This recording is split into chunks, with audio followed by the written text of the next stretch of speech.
आप वृंदावन दास ठाकुर उनकी बुक है ना, वो आपको पढ़नी चाहिए। और महाप्रभु की लीलाएं है भी वैसी। चैतन्य चरितामृत में बड़ा सुंदर प्यार आता है, चैतन्य गोसाई लीलामृतेर धारा सर्वेंद्रिय तृप्त श्रवणे आहारा। तो महाप्रभु की लीलाएं कैसी हैं? ये तो अमृत की धारा है। चैतन्य गोसाई लीला अमृतेर धारा, सर्वेंद्रिया तृप्त है, एक दो इंद्रिया नहीं, सारी इंद्रियां तृप्त है, श्रवणे आहारा। तो जो श्रवण करता है महाप्रभु की लीलाओं का, वो तृप्त हो जाएगा वास्तव में। और विश्वास मानिए, आप चैतन्य चरितामृत पढ़िए, it is such an amazing scripture. मुझे याद है, मैं उस समय श्रीमद् भागवतम के आई थिंक 3rd या 4th कैंटो में होऊंगा मेरे ख्याल से। तो उस समय में ना हमारा मायापुर ट्रिप लगा था, और मायापुर ट्रिप लगा तो वहाँ पर प्रभुपाद जी के शिष्य हैं, उनका नाम है, जो जापानी प्रीचिंग करते हैं, महाराज का नाम है कविचंद्र महाराज। यस, कविचंद्र महाराज ने कहा वहां पर लेक्चर में दिया कि until and unless you have understood Chaitanya Charitamrita, you cannot understand Srimad Bhagavatam. And he quoted Srila Bhakti Siddhanta Saraswati Thakur Prabhupada.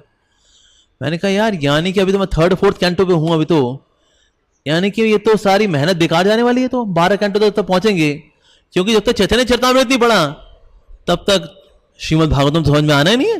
जब तक महाप्रभु की लीलाएं नहीं समझी तो कृष्ण की लीलाएं समझ में आएंगी नहीं। तो फिर मैं गया हिज ग्रेस मोहन रूपा प्रभु जी के पास।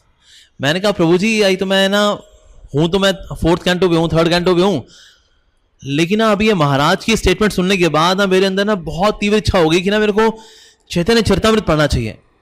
तो मैं क्या करूं? भागवतम क्या बीच में छोड़ दूं या पहले भागवतम पूरा करूं? क्या क्या करना चाहिए मुझे? अच्छा जी,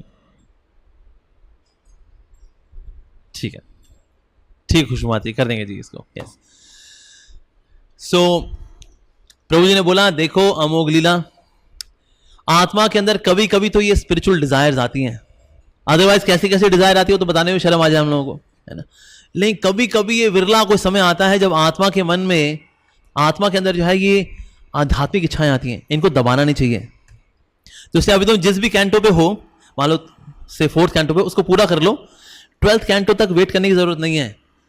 चैतन्य चरितामृत में कूद लेना, चैतन्य चरितामृत का सागर है, उसमें कूद लेना। Then again after completing it you come back and you resume from 5th canto. लेकिन इस इच्छाओं को, इन इच्छाओं को दबाना नहीं चाहिए। विशेष रूप से चैतन्य महाप्रभु की दिव्य लीलाओं को पढ़ते हुए इन इच्छाओं को बिल्कुल नहीं दबाना चाहिए। सो ओवर हियर, यहां पर उनको क्रेडिट दे रहे हैं और